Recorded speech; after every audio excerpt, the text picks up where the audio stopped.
na betrayal of public trust ang pang-iisnab ni Vice President Sara Duterte sa budget deliberation ng Kamara. 17 oras daw siyang hinintay ng mga kongresista. Nasa frontline ng balitang yan, si Marian Enriquez. Mula alas 10 ng umaga kahapon hanggang kaninang alas 3 ng madaling araw, hinintay ng mga mambabata si Vice President Sara Duterte o kahit sinong otorisadong kinatawan ng kanyang opisina. Dapat daw ipaliwanag ng Office of the Vice President ang sarili nilang budget at ang kanilang mga programa para sa 2025. Inisa-isa ni Kabataan Party List Representative Raul Manuel ang pag-iisnab ni VP Sara sa Kamara. Una ay noong tumanggi ang bise na depensahan ang kanyang hinihinging mahigit 2 billion pesos na 2025 budget. I would like to forgo the opportunity to defend the budget in a question and answer format. Pangalawa ay noong no-show siya sa sumunod na pagdinig ng House Committee on Appropriations.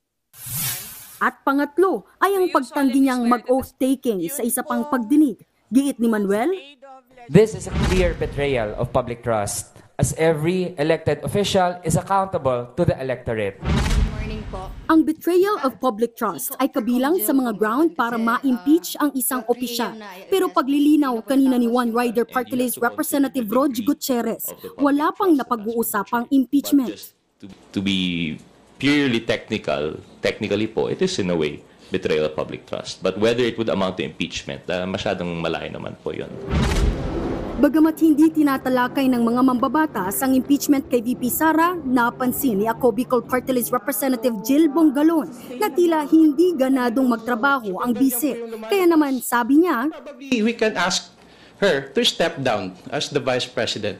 Kasi nakikita natin hindi naman po siya dumadalo sa mga pandinig dito po sa Kongreso. So ano po ibig sabihin nito? Hindi na po siya interesado at mas pinili niya pa po bumunta sa isang beach resort kaysa dumalo po dito sa pagdinig sa kanya pong budget. Kumakalat ngayon online ang mga litratong ito ni Vice President Sara. Naka-t-shirt at shorts lang ang bise sa isang resort sa Calaguas Island. Wala pang kumpirmasyon kung kailan yan kinunan. Pero tanong ng ilang netizens, paanong nagagawang mag-beach ng bise samantalang iniisnab niya ang budget deliberation sa Kamara? Kung totoo man yun, sir, papasana all ka na lang talaga. Kasi kami, dire-diretso po yung trabaho dito sa House. Sa pahayag kahapon ng OVP, nagbabala sila sa publiko tungkol sa mga pinakakalat na fake news para sirain umano ang reputasyon ng VP, kabilang na ang istoryang nasa beach daw siya sa gitna ng plenary budget deliberations. Abala raw ang bise at nagpunta ng Vinzons at Daet sa Camarines Norte at sa Legazpi Albay. Sa huli, kinondena ng OVP ang fake news at ang hindi patas umanong pagre-report. Sa kabila niyan, giniit ng mga mambabatas na magiging maluwag pa rin sila sa vice-presidente at bibigyan pa rin ng pagkakataong magpaliwanag tungkol sa kanilang budget. As head of department, you have to go through the process. And this is just bigger. This is not even about her. This is about the office of the Vice President, the second highest position of the land. Sakaling no-show pa rin hanggang bukas si VP Sara o kahit sinong otorisadong opisyal ng OVP, dedesisyonan na ng Kamara ang kanilang budget para hindi ma-delay ang pondo ng iba pang ahensya. Bukas na rin ipapasa ang 2025 General Appropriations Bill at saka isusumite ang kanilang bersyon sa Senado. Nagbabalita mula sa Frontline, Marian Enriquez, News 5. Kaugnay pa rin ang balitang yan, tinawag ng opisina ni VP Sara na fake news. Ang balitang pinaghintay nila ng 17 oras ang mga kongresista. Sa Facebook post ng OVP, ipinakita ang sulat na may petsang September 11, 2024, kung saan nakasaad na iniiwan na nila sa Kamara ang deliberasyon ng kanilang budget.